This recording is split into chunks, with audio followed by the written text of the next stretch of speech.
on the left-hand side, we've got the Arctic Skuas, which are smaller, but they're smaller and much faster and much meaner. And they'll come in and they could well give you a clonk. So if you go up there to look at the views across to Borray, that's the quickest way to the cliffs. Keep on the right-hand side of the valley going up, or the left-hand side as you come back down. There is, and you should be fine then. So don't worry too much about the big ones. It's all show. It's the smaller ones you've got to watch out. Right. Obviously, helicopter day. So please don't go near the helicopter, especially not if it's running.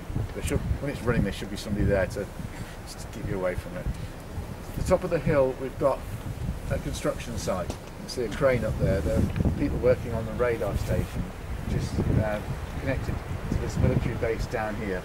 And the military base is operational, and there are sort of restrictions about going in there. So please, unless you've got a relative in there who invites you in, please keep out of that. I think that's about all I need to say on the do nots. If anybody wants to loo, we've got two open to the public. One is right round the back of this white building, the manse.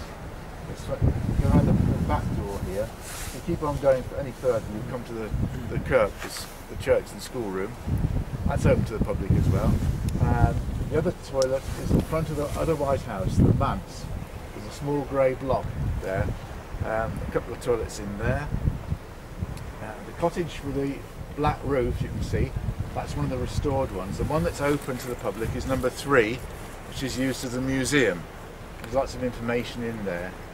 And as Angus said, if you want any further information, the shop will be open at 3 o'clock, which is through the front door here, and I'll be serving you. But if you see me floating around, by all means ask me in the meantime. A couple of good circular walks. Both we start on the road, and as you go up, you can judge your own fitness as you go up the hill, and you can't get lost on the road.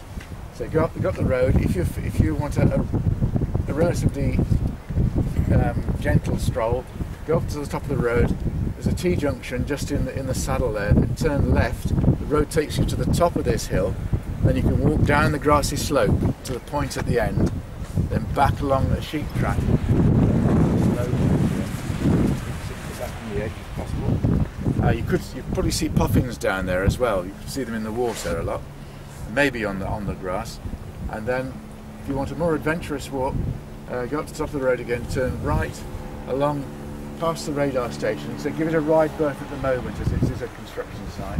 Over the top of the hill here, it's kind of clear, down the side. You can see the edge there, the edge of the hill. That is the edge of the cliff, so you can tell how high the cliff is there.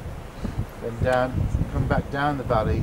We're keeping to the left-hand side as you come down to avoid getting pecked. If anybody's really up for going across the far side of the island, by all means, feel free to do so.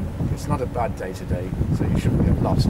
But it does require quite a lot of effort to get back, because while you've got a road going up this valley, there's nothing the other side, just the plain moor. And I'm fairly fit, and I find it quite hard going. So again, judge your own fitness going up the hill if you want to go that way.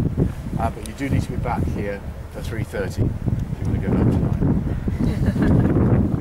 And last but not least, if anybody does tend to go right to the very far point of the island, I really need to know about it, so to know who's gone for an expedition, and then just in case anything does happen. It doesn't happen very often, but it has been known to get disorientated.